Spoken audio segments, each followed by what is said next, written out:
The Epic of Kasiya, the Lame King. In the kingdom of Manda, renowned for its strong warrior lineage, the young prince Kasiya was an anomaly. His spirit was quick, but his legs were frail. He was unable to walk without a thick, polished staff carved from ironwood. While his cousins raced across the plains, Kasiya watched from the shade, his heart heavy with shame. The people whispered, calling his affliction the curse of the great river, a sign the ancestors had rejected him. Worst of all was his cousin, Jota. Jota was built like a stone pillar, a celebrated general who publicly scoffed at Kasiya's weakness, believing the throne should always belong to the strongest. Kasiya knew his cousin's ambition was far more dangerous than his pity. The crisis came swiftly. When the revered chief passed into the spirit realm, the royal council gathered. Jota seized the moment, marching into the assembly fully armored. With a roar that shook the rafters, he proclaimed Kasiya unfit, declaring the young prince could not even stand for his people, let alone lead them to war. Fear silenced the council. Before sunrise, Jota's soldiers surrounded the royal compound. Kasiya's mother, the chief's second wife, knew the danger was fatal. She wrapped her son in a humble cloth, thrust the ironwood staff into his hand, and led him out through a hidden tunnel as the sounds of Jota's celebratory feast began to echo across the palace grounds. Their exile had begun. The first months were a trial of pain and despair. Kasiya's staff chafed his hands, and every step was agony. They traveled east, away from the fertile lands of Manda and toward the unforgiving Shadowlands, a desolate expanse of thorns and rock rumored to be haunted by spirits. One evening, collapsing from thirst, they were found by the silent herders, a nomadic people who lived on the margins of the world. The herders took them in, offering scarce food and protection. Kasiya hated his reliance on them. He was a prince, yet he could not hunt, fight, or even walk without assistance. His bitterness was a wound deeper than any blister.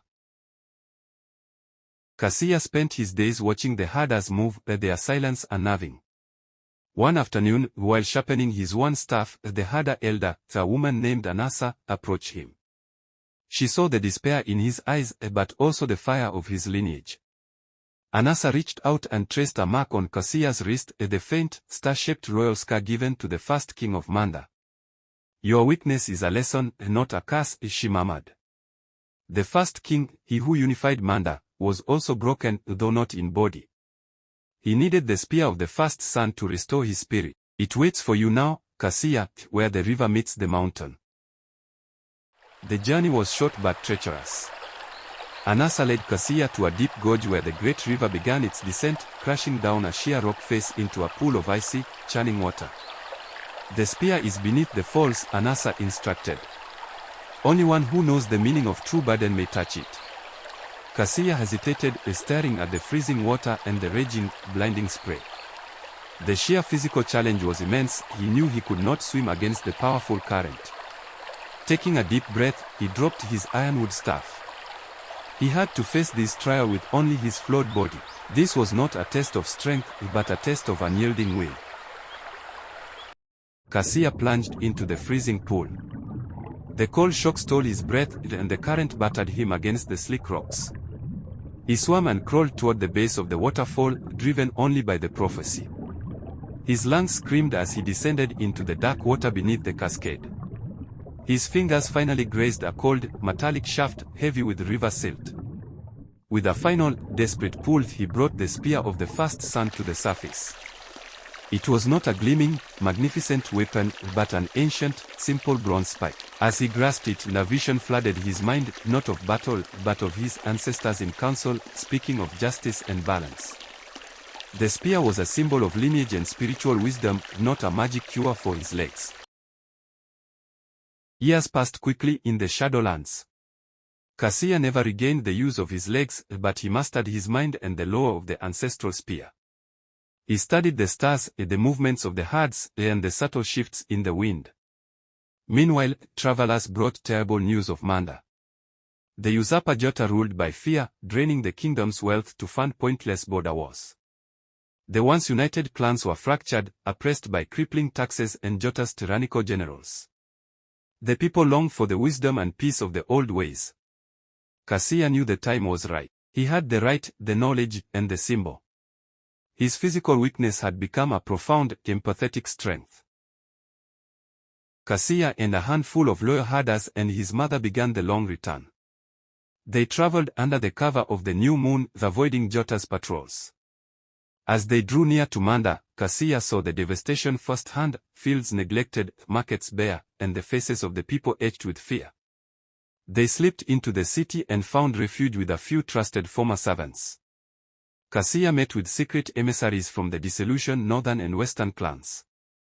He did not speak of vengeance or war, but of restoration and justice. He showed them the ancient spear, and the knowledge in his eyes convinced them. Kasiya's challenge was simple and public. He demanded a grand palaver, a final assembly of all clan chiefs, to judge the rightful king. Jota accepted, laughing openly at the lame boy's final, desperate performance. The great square of Manda filled with anxious people and armed guards. Kasiya was carried to the central platform, placing the ancestral spear point down into the earth. Jota, towering and armored, began to shout about Kasiya's frailty and his own military might. The air was tense, sharp with the scent of fear and the promise of violence. Jota ended his boast with a challenge: if the throne is for the weak, let him stand and lead us to war. Kasiya rose slowly, balancing himself only with the ancestral spear. He did not speak of war or strength.